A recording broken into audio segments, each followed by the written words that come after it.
Cheers and welcome to the Seraphine podcast. Welcome, everyone. We're doing something a little different this season, and we're interweaving some reviews of some TV shows. And one that's come out on Netflix that I have fallen in love and hate with is Bridgerton. So a welcome in on the girls' conversation. Giovanna and Chelsey, welcome. Cheers. We're about to just give you all the deets, guys. We are giving you the deets. All right, so we begin. This show is kind of like an 18th century Gossip Girl. Wouldn't you agree? Mm-hmm. Absolutely. It's like Gossip Girl mixed with Pride and Prejudice. Totally. Mm-hmm. That is that's a very good comparison. I feel like they really set the tone at the beginning that it has a Gossip Girl flavor with it's Lady Whistledown. Mm-hmm. And I love it because it's literally like the lowdown, you know? It was interesting because when I first started it, I don't know, I wasn't that excited about it because I'll be honest with you, period pieces are like... I'm never one to be attracted to them either. No. Neither am I. And I watched the first episode again and I realized that it kind of like most shows on Netflix starts out slow. Yeah. And then it ends literally with a bang. I love it. Yes. It starts with a bang too. Right? It kind of does. It does start with a bang. It literally starts with a bang up against a freaking tree. Yeah. Oh my God. So we're gonna go into this. So hold on, put on your seat belts, and by the way, click and subscribe because you are gonna want to see every single review on this because this is too good of a show not to talk about. Because there's a ton of sex and there's a ton of good-looking people in this show. So let's begin with the top of the episode. We've got the Featherington house, which P.S., I mean, let's talk fashion for the Featherington house. I mean... Poor girls. Oh, what the bless them. I know, bless all three of them. So we've got Penelope, and then I don't know the other two sisters' names. I just kind of call them the random sisters right now because they really aren't. Philippa and Prudence. You got a good memory, girl.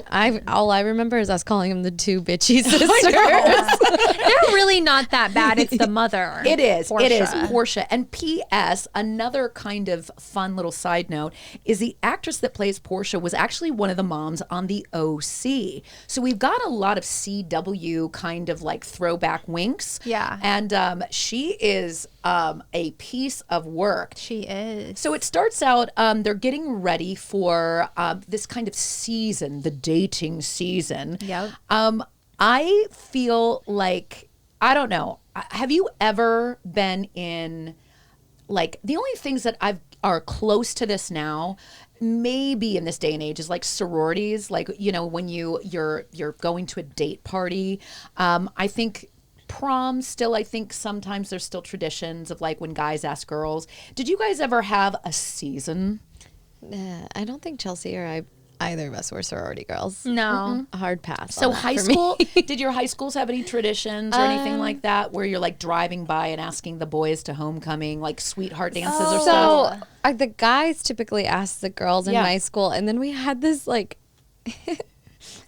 It was like the promenade, you know, and you'd walk around the gym in your dress and like your date and you'd show it off. And like, that's the closest thing I can relate to this show. Yeah. But like, as far as traditions, no. It's so crazy to me because on one hand, I kind of like the formality.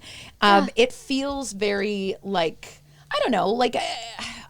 what's the word? It's like, you know what you're getting into. Yeah. You know, and everybody wants to date people, but it's also like this real sense of like, there's no bullshit. Whereas now in dating, everyone's kind of like, let's chill. Yeah. I'm like, I guess that's a pretty good correlation because prom season, homecoming season, you're like, well, shit, I don't want to be alone. Yeah. You know, so I think in high school, a lot of people are like, will you be my girlfriend or will you be my boyfriend? Like right around dance time. Totally. And then after that, it's like, man, fuck you. That is so dead on. I really want to get some younger folks on here to talk about Bridgerton too, because it's such an interesting topic to talk about because you look at how much dating has changed and this shit would not fly at all, I think, anymore. No. I don't know. Yeah. I mean, are there still debutantes? I mean, I remember in Gossip Girl, Serena van der Woodsen had her debut. Yeah, I think so. I actually always found that fascinating. I was like, oh, that's so fun. And like the quinceañeras with the in the Latin culture when they're 15. Yeah. I think that there's still like that's still a thing. I don't know how like close that matches to this, but it's like something formal like that. Well, coming out ball. Yeah. So it's interesting because you see the two comparisons. We totally should. I love it. I think it's fun. Who doesn't want to wear a gown and I'm present single, themselves to society? You guys can like pimp me out if you want. Yes.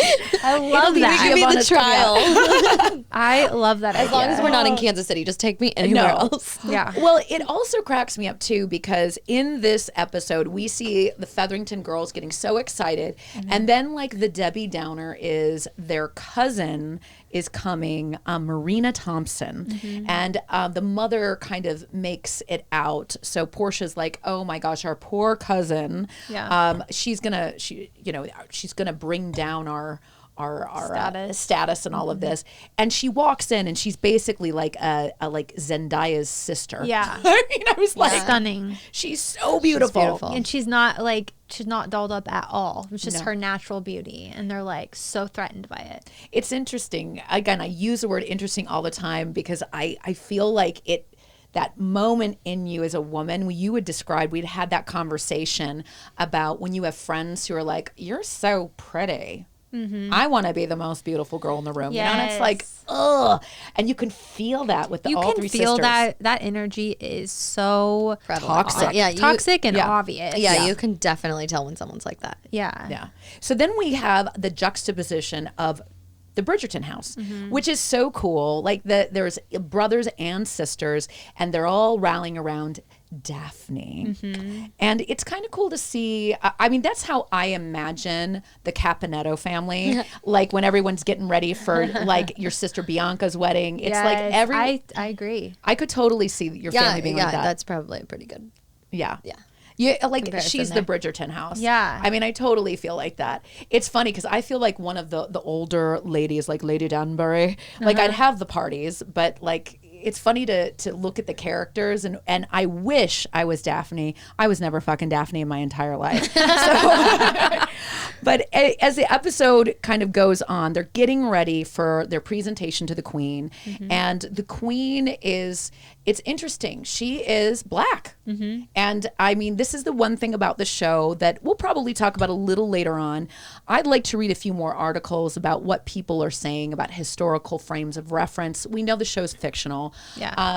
But it's interesting that Queen is Black, and she is very much an opinionated woman, and all of the women who are going to be showing that season are being presented, and they all have feathers, like kitschy, yeah, Moulin Showgirls. I love it. It's very, the costumes in this, aren't they made corsets like by the person who makes Dita Von Teese's? Yeah.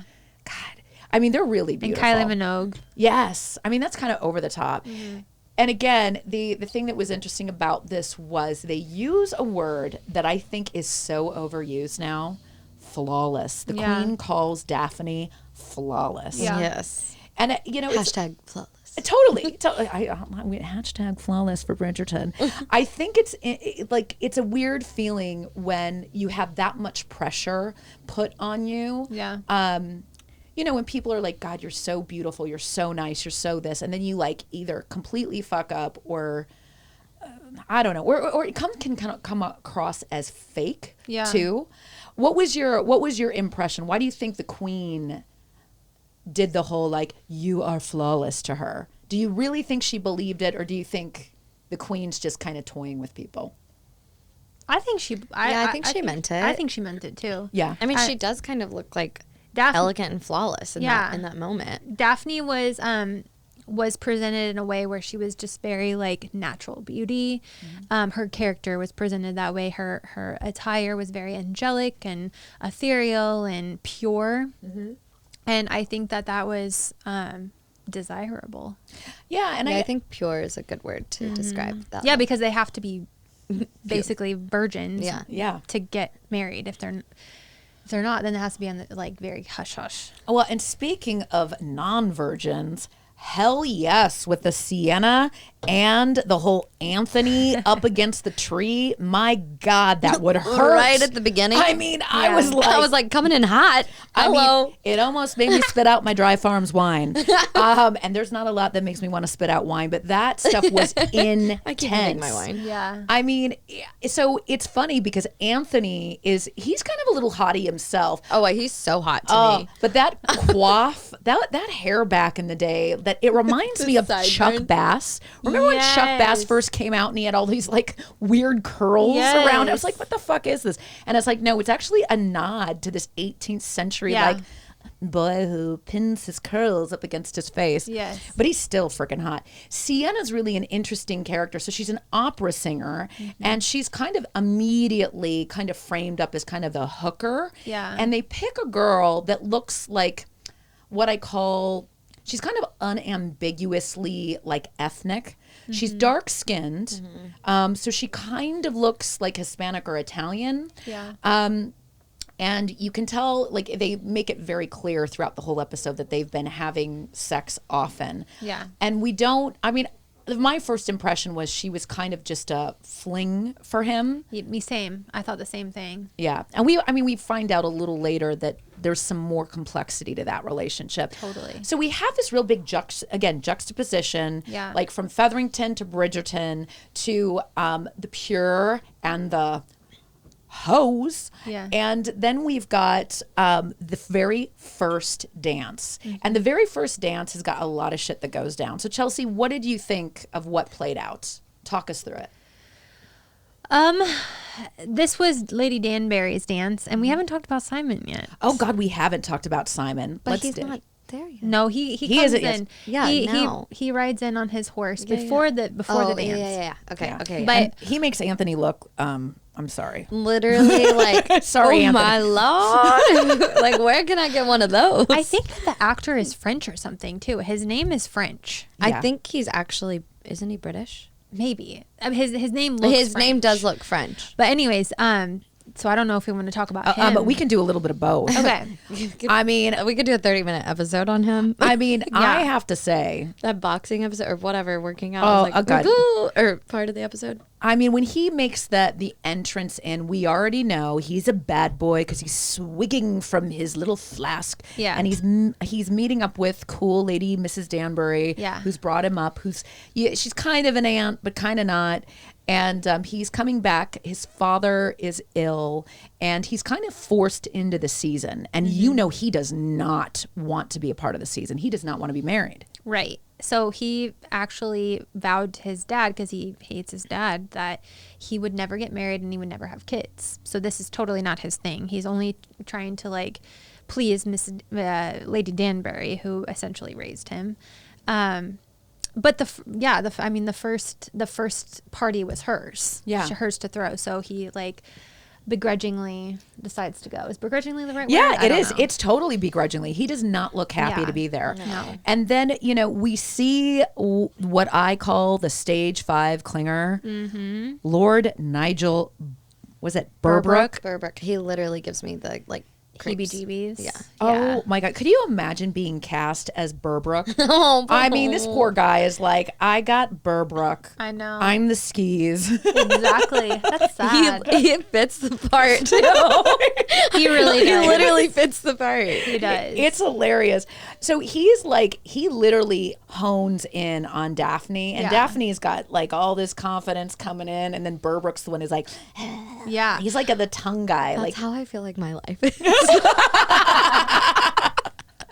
I mean, I relatable. I have to say, it's that kind of energy too. Guys, like, I think pick up on if you've got a stage 5 clinger with you, because again, I've when I first met Johnny, I knew that he was kind of like trying to figure me out, because he has a friend who's a stage 5 clinger, and I remember he was kind of like, who are you? Because like that dude's attracted to you, Yeah. Yeah. Oh, yeah. I see. It's almost like a cock block in reverse. Yeah. It's really fucking weird.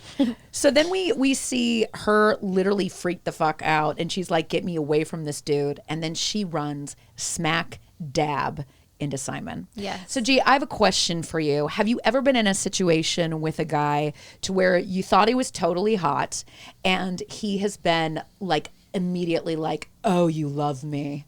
That kind of like, you should be worshiping me. Oh, yeah. But I'm immediately turned off by that. Yeah. Like immediately. And it's like one of those things where you almost wish you've never spoken to them because you're like, well, shit. I don't even think you're cute anymore. Like, Yeah. I like, at first I wanted to like tear your clothes off, and now I'm like, I would rather punch you in the face. Like, so that is kind of the vibe he gives me at the beginning, like Yes. when they start talking. But yes, Sorry, I absolutely. burped. I literally burped into the microphone, Dry Farm Wines. No, like I've definitely had that where they have too much. I guess you overconfident, right? Yes. They're just cocky. Yeah. Confident isn't even a word at that point. They're cocky. Oh. And you're like, skirt. See you later. Oh, and that exchange was really interesting because I feel like he kind of perked up when he saw Anthony come to Daphne's little rescue. Yeah. And they found, like, obviously, we find out that Simon and Anthony are bros from the past. Can we talk about how much I love how Anthony is so supportive of his sister in this? Like, he's He's very protective of her, but I think the first dance, he kind of scared off all the guys. So I do too. He did and purposely. And then so when Berberich comes in and his mom like kind of talks to him about this is like her identity basically is to get married. So yeah, he I think he steps it up a lot at this point because he was kind of just like doing his thing. So yeah. He ends up, the other thing with him is that he ends up kind of, I hate to say it, but he's again, kind of cock blocking his sister in a lot of ways. Mm-hmm. And it reminds me of like the girlfriend who's like, I hate him. I don't like him for you. Yeah. I'm like, you know what? Oh yeah. Kind of, I guess. I just thought it was so cute because he was like, can I get you this? Can I get you this? No, like, there's a protective side. Very protective. Oh my but gosh, they don't have a dad. that. Their dad passed away, so he is like the father figure in this in their family. Good point, Chelsey. It's really sweet. I agree. So we end up going back to as we go back to the episode, we go to the next day where the suitors who had been at the dance get to knock on the doors of their prospective ladies, and Daphne's expecting that she's had a few because the queen was like, "You're flawless." Yeah, I think she was like, I can't wait to see how everyone comes and on who's going to come first. And like, I think she was expecting like a full house. Totally. And she gets Berberich. Yeah. Like, can you imagine? Like, you're totally expecting just dudes being like, hey girl. And then you've got fucking Berberich who's like, hello. Exactly. Oh my gosh. That's so like him. This is why I'm still single. It's the worst. I mean, and you start to you can really understand the discomfort, but then her mom is kind of like low key, like kind of the family's like, maybe Berberich's your dude. Because I mean, like getting married is literally the woman's identity. So her mom's like, that might be her only option. Like she's literally telling Anthony, like, you're getting in the way of your daughter's life or your sister's life. Like, step up and be a man and help her get married. We're trying to marry her off. So yeah, I think that while he's the only option, it's crazy. Anthony's trying to find a way. But you can also tell mom is not in love with Berberich because her and Lady Danbury see each other later, and she's like, "What's the deal with Simon? Yeah, can we make that happen? Matchmaker, make me a match." I feel like, again, why I really relate to Danbury is because Danbury's kind of seen shit. Yeah, and I love that she's got this like, step to it, boys. Yeah. Like she basically is like with Simon, like, get your head out of your ass. Yeah. And let's like, let's start to think about things. And she's always kind of the true North Star for him. Yeah. Where she's kind of getting his attention and being like, hey, over here. Yeah. So they end up going to like a family dinner, and there's a little bit of banter back and forth between him and Daphne because Daphne is like in that position of like, I think Simon kind of likes it. Yeah. I think turned on a bit. Yeah, I think that's getting his attention for sure. Yeah, because she's like not. All the other girls are swarming him, and then the girl that's like, I'm not interested, is like, of course he's gonna be like, oh, her. Guys, in the comments, I really want to know. I really want to know. And again, if it's guys watching, I think it's going to be mostly girls watching this episode.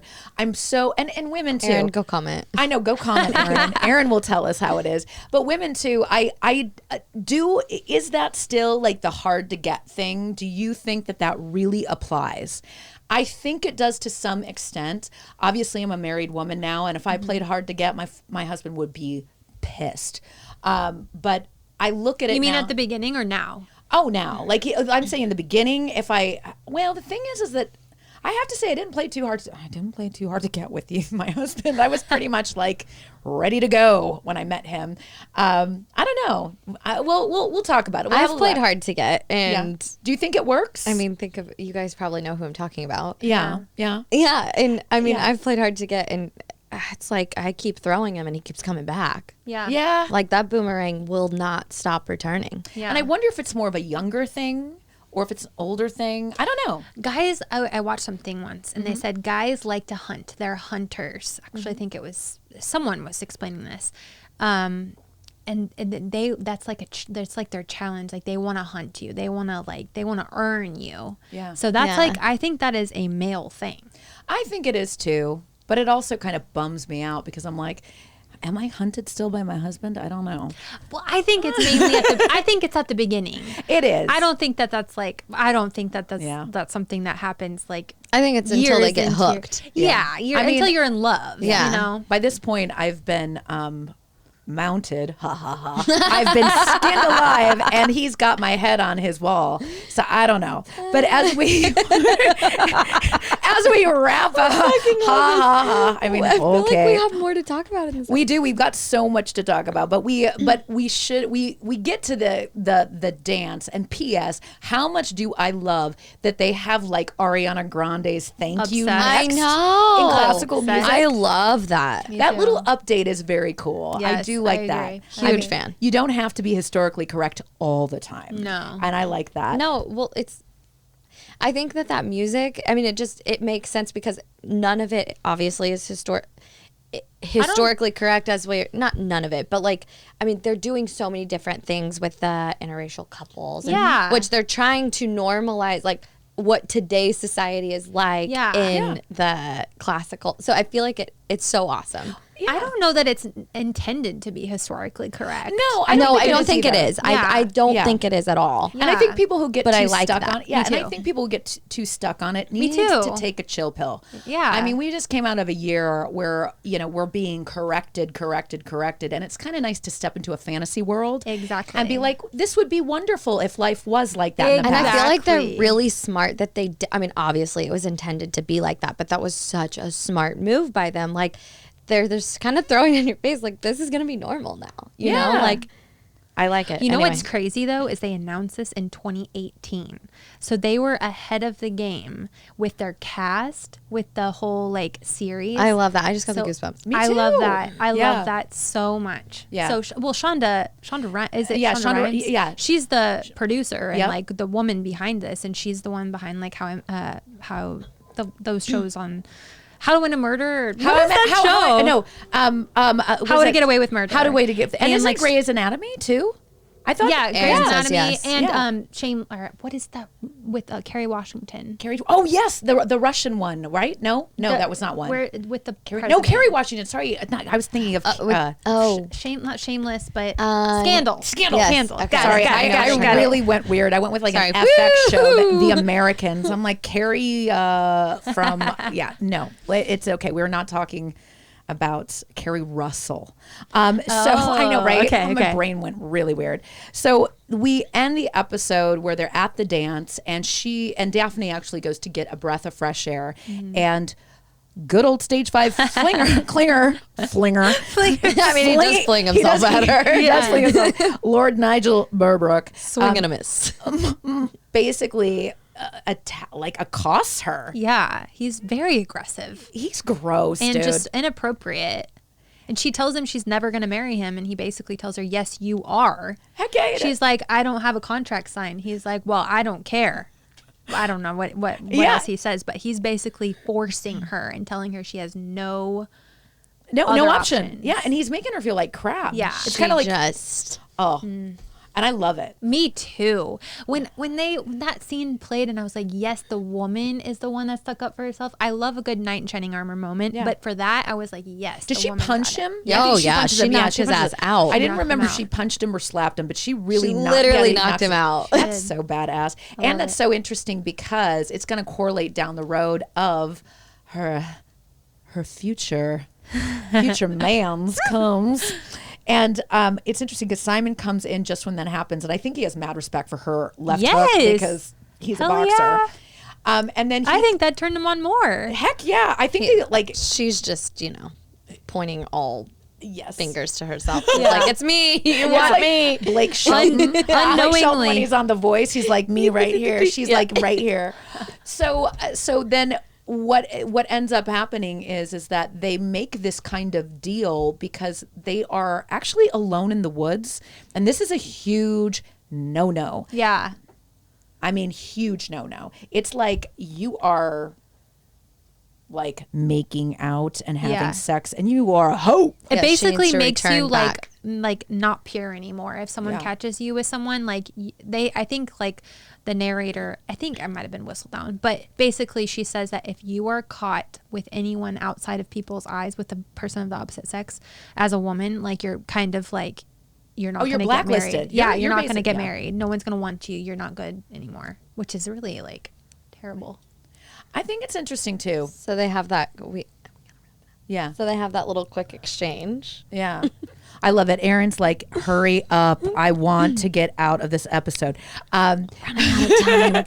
But it's funny because what I do find hilarious about this is that they decide to like make a freaking deal. Yeah. I mean, this is like, okay, we're making a deal. I'm like, okay, you both are like, it's so a classic dude move of like, now I'll help you out. Well, he's like so annoyed of the moms trying to set him up with their daughters, and then she wants to make the other guys jealous again so that they'll come to her house. So it's kind of like a win-win situation for both. Yep. But at the end, you're like, oh, I want you know what's going to happen. So Simon essentially makes an agreement with Daphne that he will act like he's courting her so that she will spark the interest of other guys. Mm-hmm. And the way they end this episode is literally with fireworks. We start out with fireworks up against a tree with Anthony and Sienna doing it, and we end with fireworks literally like putting London on fire. Yeah. And it's actually really beautiful, kind of like every girl's like, oh my romantic God moment. Yeah. And they're dancing and he dips her and you see what it is, the eye contact. Mm-hmm. The eye contact between these two actors, man, it's a hook, line, and sinker for me at this point. Yeah. I didn't love the episode. Like, in the beginning, I was like, eh, and then the end with the fireworks. Mm-hmm. I felt like I was back at music and everything. It was like Meet Joe Black at the end. I was like, okay, I love this. So anyway, hook, line, and sinker, guys. Are you hooked? Let us know below, as well as if playing hard to get is still a thing. I really think it is. I do too. Maybe I should try it with my husband tonight. Be like, look. I don't think that'll work out so well.